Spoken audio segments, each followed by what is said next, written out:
जय श्रीमन नारायण। राधे राधे। श्रीमद् भागवत महापुराण कथा।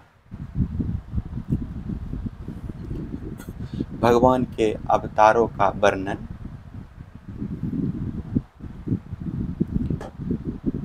कथा होने के बाद लास्ट में थोड़ा भजन गाएंगे। पहले कथा कह लेते हैं। राजा निमि ने पूछा, योगेश्वरों, भगवान स्वतंत्रता से अपने भक्तों की भक्ति के बस होकर अनेकों प्रकार के अवतार ग्रहण करते हैं और अनेकों लीलाएं करते हैं। आप लोग कृपा करके भगवान की उन लीलाओं का वर्णन कीजिए जो वे अब तक कर चुके हैं, कर रहे हैं या करेंगे। अब सातवें योगेश्वर दुर्मिल जी ने कहा, राजन, भगवान अनंत हैं, उनके गुण भी अनंत हैं। जो यह सोचता है कि मैं उनके गुणों को गिन लूँगा, वह मूर्ख है, बालक है। यह तो संभव है कि कोई किसी प्रकार पृथ्वी के धूल गणों को गिन ले, परंतु समस्त शक्तियों के आश्रय भगवान के अनंत गुणों का कोई कभी किसी प्रकार पार नहीं पा सकता। भगवान ने ही पृथ्वी, जल, अग्नि, वायु, आकाश, इन 5 भूतों की अपने आप से अपने आप में सृष्टि की है। जब वे इनके द्वारा विराट शरीर ब्रह्मांड का निर्माण करके उसमें लीला से अपने अंश अंतर्यामा रूप से प्रवेश करते हैं, भोक्ता रूप से नहीं, क्योंकि भोक्ता तो अपने पुण्यों के फलस्वरूप जीव ही होता है। तब उन आदिदेव नारायण को पुरुष नाम से कहते हैं। यही उनका पहला अवतार है। उन्हीं के इस विराट ब्रह्मांड शरीर में तीनों लोक स्थित हैं। उन्हीं की इंद्रियों से समस्त देहधारियों की ज्ञान इंद्रियां और कर्म इंद्रियां बनी है। उनके स्वरूप से ही स्वस्थ सिद्ध ज्ञान का संचार होता है। उनके श्वास प्रश्वास से सब शरीरों में बल आता है तथा इंद्रियों में ओज, इंद्रियों की शक्ति और कर्म करने की शक्ति प्राप्त होती है। उन्हीं के सत्व आदि गुणों से संसार की स्थिति, उत्पत्ति और प्रलय होते हैं। इस विराट शरीर के जो शरीर हैं वे ही आदिकर्ता नारायण हैं। पहल जगत की उत्पत्ति के लिए उनके रजोगुण के अंश से ब्रह्म हुए। फिर वे आदि पुरुष ही संसार की स्थिति के लिए अपने संतवांश से धर्म तथा ब्राह्मणों के रक्षक यपति विष्णु बन गए। फिर वे ही तमोगुण के अंश से जगत के संहार के लिए रुद्र बने। इस प्रकार निरंतर उन्हीं से परिवर्तनशील प्रजा की उत्पत्ति, स्थिति और संहार होते रहते हैं। दक्ष प्रजापति की एक कन्या का नाम था मूर्ति। वह धर्म की पत्नी थी। उसके गर्भ से भगवान ने ऋषिश्रेष्ठ संतमा नर और नारायण के रूप में अवतार लिया। उन्होंने आत्मतत्व का साक्षात्कार करने वाले उस भगवत दाराधन रूप कर्म का उपदेश किया जो वास्तव में कर्म बंधन से छुड़ाने वाला और निष्कर्मीय स्थापित को प्राप्त कराने वाला है। उन्होंने स्वयं भी वैसे ही कर्म का अनुष्ठान किया। बड़े बड़े ऋषि मुनि उनके चरण कमलों की सेवा करते रहते हैं। वे आज भी बद्रिकाश्रम में उसी कर्म का आचरण करते हुए विराजमान हैं। ये अपनी घोर तपस्या के द्वारा मेरा धाम छीनना चाहते हैं। इंद्र ने ऐसी आशंका करके स्त्री वसंत आदि बल के साथ कामदेव को उनकी तपस्या में विघ्न डालने के लिए भेजा। कामदेव को भगवान की महिमा का ज्ञान न था, इसलिए वह अप्सरागण वसंत तथा मद सुगंध वायु के साथ बद्रिकाश्रम में जाकर स्त्रियों के कटाक्ष बाणों से उन्हें घायल करने की चेष्टा करने लगा। आदिदेव नर नारायण ने यह जानकर कि यह इंद्र का कुचक्र है, भय से कांपते हुए काम आदि कोण से हंसकर कहा। उस समय उनके मन में किसी प्रकार का अभिमान या आश्चर्य नहीं था। कामदेव मलय मरुत और देवागनाओं, तुम लोग डरो मत, हमारा आतिथ्य स्वीकार करो, अभी यही ठहरो, हमारा आश्रम सुना मत करो। राजन, जब नर नारायण ऋषि ने उन्हें अभयदान देते हुए इस प्रकार कहा, तब कामदेव आदि के सिर लज्जा से झुक गए। उन्होंने दयालु भगवान नर नारायण से कहा, प्रभु, आपके लिए यह कोई आश्चर्य की बात नहीं है, क्योंकि आप माया से परे और निर्विकार हैं। बड़े बड़े आत्माराम और धीर पुरुष निरंतर आपके चरणों कमलों में प्रणाम करते रहते हैं। अपने भक्त आपकी भक्ति के प्रभाव से देवताओं की राजधानी अमरावती का उल्लंघन करके आपके परम पद को प्राप्त होते हैं। इसलिए जब वे भजन करने लगते हैं तब देवता लोग तरह तरह से उनकी साधना में विघ्न डालते हैं, किंतु जो लोग केवल कर्मकांडों में लगे रहकर यज्ञादि के द्वारा देवताओं को बलि के रूप में उनका भाग देते रहते हैं, उन लोगों के मार्ग में वे किसी प्रकार का विघ्न नहीं डालते, परंतु प्रभु आपके भक्तजन उनके द्वारा उपस्थित की हुई विघ्न बाधाओं से गिरते नहीं।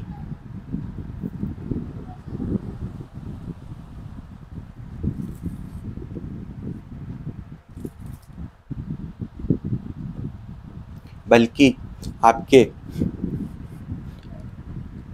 कर कमलों की छत्र छाया में रहते हुए वे विघ्नों के सिर पर पैर रखकर आगे बढ़ जाते हैं, अपने लक्ष्य से च्युत नहीं होते। बहुत से लोग तो ऐसे होते हैं जो भूख, प्यास, गर्मी, सर्दी एवं आंधी, पानी के कष्टों को तथा रसनेंद्रिय और जननेंद्रिय के वेगों को, जो अपार समुद्र के समान हैं, सह लेते हैं, पार कर जाते हैं, परंतु फिर भी वे उस क्रोध के बस में हो जाते हैं जो गाय के खुर से बने गड्ढे के समान है और जिससे कोई लाभ नहीं है, आत्मनाशक है। और प्रभो, वे इस प्रकार अपनी कठिन तपस्या को खो बैठते हैं।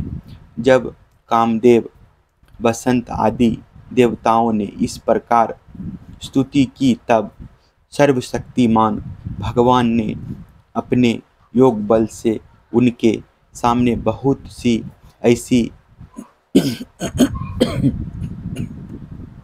रमणियां प्रकट करके दिखलाई जो अद्भुत रूप लावण्य से संपन्न और विचित्र वस्त्रालंकारों से सुसज्जित थी तथा भगवान की सेवा कर रही थी। जब देवराज इंद्र के अनुचरों ने उन लक्ष्मी जी के समान रूपवती स्त्रियों को देखा, तब उनके महान सौंदर्य के सामने उनका चेहरा फीका पड़ गया। वे श्रीहीन होकर उनके शरीर से निकलने वाली दिव्य सुगंध से मोहित हो गए। अब उनका सिर झुक गया। देवेश भगवान नारायण हंसते हुए से उनसे बोले, तुम लोग इनमें से किसी एक स्त्री को जो तुम्हारे अनुरूप हो ग्रहण कर लो, वह तुम्हारे स्वर्ग लोक की शोभा बढ़ाने वाली होगी। देवराज इंद्र के अनुचरों ने जो आज्ञा कहकर भगवान के आदेश को स्वीकार किया तथा उन्हें नमस्कार किया, फिर उनके द्वारा बनाई हुई स्त्रियों में से श्रेष्ठ अप्सरा उर्वशी को आगे करके वे स्वर्गलोक में गए। वहां पहुंचकर उन्होंने इंद्र को नमस्कार किया तथा भरी सभा में देवताओं के सामने भगवान नर नारायण के बल और प्रभाव का वर्णन किया। उसे सुनकर देवराज इंद्र अत्यंत भयभीत और चकित हो गए। भगवान विष्णु ने अपने स्वरूप में एक रस स्थित रहते हुए भी संपूर्ण जगत के कल्याण के लिए बहुत से कला अवतार ग्रहण किए हैं। विदेहराज, हंस, दत्तात्रेय, सनक, सनंदन, सनातन, सनत कुमार और हमारे पिता ऋषभ के रूप में अवतीर्ण होकर उन्होंने आत्मसाक्षात्कार के साधनों का उपदेश किया है। उन्होंने ही हैग्रीव अवतार लेकर मधु कैटभ नामक असुरों का संहार करके उन लोगों के द्वारा चुराए हुए वेदों का उद्धार किया है। प्रलय के समय मत्स्यावतार लेकर उन्होंने भाभी मनु, सत्यव्रत, पृथ्वी और औषधियों की, धन आदि की रक्षा की और बराह अवतार ग्रहण करके पृथ्वी का रसातल से उद्धार करते समय हिरण्याक्ष का संहार किया। कूर्मावतार ग्रहण करके उन्हीं भगवान ने अमृत मंथन का कार्य संपन्न करने के लिए अपनी पीठ पर मंदराचल धारण किया और उन्हीं भगवान विष्णु ने अपने शरणागत एवं आर्थ भक्त राजेंद्र को ग्रह से छुड़ाया। एक बार बिलखिल्य ऋषि तपस्या करते करते अत्यंत दुर्बल हो गए थे। वे जब कश्यप ऋषि के लिए सामिधा ला रहे थे तो थक कर गाय के खुर से बने हुए गड्ढे में गिर पड़े, मानो समुद्र में गिर गए हो। उन्होंने जब स्तुति की तब भगवान ने अवतार लेकर उनका उद्धार किया। वृत्तासुर को मारने के कारण जब इंद्र को ब्रह्म हत्या लगी और वे उसके भय से भागकर छिप गए, तब भगवान ने उस हत्या से इंद्र की रक्षा की। और जब असुरों ने अनाथ देवगणों को बंदी बना लिया तब भी भगवान ने ही उन्हें असुरों के चंगुल से छुड़ाया। जब हिरण्यकशिपु के कारण प्रहलाद आदि संत पुरुषों को भय पहुंचाने लगा, तब उनको निर्भय करने के लिए भगवान ने नरसिंह अवतार ग्रहण किया और हिरण्यकशिपु को मार डाला। उन्होंने देवताओं की रक्षा के लिए देवासुर संग्राम में दैत्य पतियों का वध किया और विभिन्न मनवंतरों में अपनी शक्ति से अनेकों कलावतार धारण करके त्रिभुवन की रक्षा की। फिर 52 अवतार ग्रहण करके उन्होंने याचना के बहाने इस पृथ्वी को दैत्यराज बलि से छीन लिया और अद्वितीय देवताओं को दे दिया। परशुराम अवतार ग्रहण करके उन्होंने ही पृथ्वी को 21 बार क्षत्रियहीन किया। परशुराम जी तो है वंश का प्रलय करने के लिए मानो भृगु वंश में अग्नि रूप से ही अवतीर्ण हुए थे। उन्हीं भगवान ने राम अवतार में समुद्र पर पुल बांधा एवं रावण और उसकी राजधानी लंका को मटियामेट कर दिया। उनकी कीर्ति समस्त लोगों के मल को नष्ट करने वाली है। सीतापति भगवान राम सदा सर्वदा सर्वत्र विजयी ही विजयी हैं। राजन अजन्मा होने पर भी पृथ्वी का भार उतारने के लिए वे ही भगवान यदुवंश में जन्म लेंगे और ऐसे ऐसे कर्म करेंगे जिन्हें बड़े बड़े देवता भी नहीं कर सकते। फिर आगे चलकर भगवान ही बुद्ध के रूप में प्रकट होंगे और यज्ञ के अधिकारियों को यज्ञ करते देखकर अनेक प्रकार के तर्क वितर्कों से मोहित कर लेंगे और कलयुग के अंत में कल की अवतार लेकर वे ही शूद्र राजाओं का वध करेंगे। महाबाहु विदेहराज भगवान की कीर्ति अनंत है। महात्माओं ने जगतपति भगवान के ऐसे ऐसे अनेकों जन्म और कर्मों का प्रचुरता से गान भी किया है। जय श्रीमन नारायण। चैनल को सब्सक्राइब कीजिएगा, शेयर भी जरूर कर दीजिएगा। राधे राधे। कोई भजन थोड़ा सुनाते हैं। जग में सुंदर है दो नाम, चाहे कृष्ण कहो या राम। जग में सुंदर है दो नाम, चाहे कृष्ण कहो या राम। सीताराम सीताराम सीताराम सीताराम सीताराम सीताराम सीताराम सीताराम।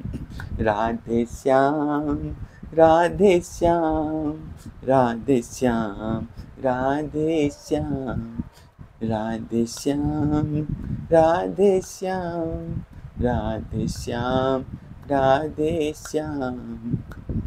हो जग में सुंदर है दो नाम, चाहे कृष्ण कहो या राम। जग में सुंदर है दो नाम, चाहे कृष्ण कहो या राम। राधे राधे। जय श्रीमन नारायण। जय जय सीताराम। राम राम राधे श्याम। श्री कृष्ण गोविंद हरे मुरारी, हे नाथ नारायण वासुदेवा। पितमात स्वामी एकमात स्वामी सखा हमारे, हे नाथ नारायण वासुदेवा। अच्युतं केशवं कृष्ण दामोदरं, राम नारायणं जानकी वल्लभं। हरे कृष्णा कृष्ण कृष्ण हरे हरे, हरे रामा राम राम हरे हरे। जय हो हरि बोल। राधे राधे।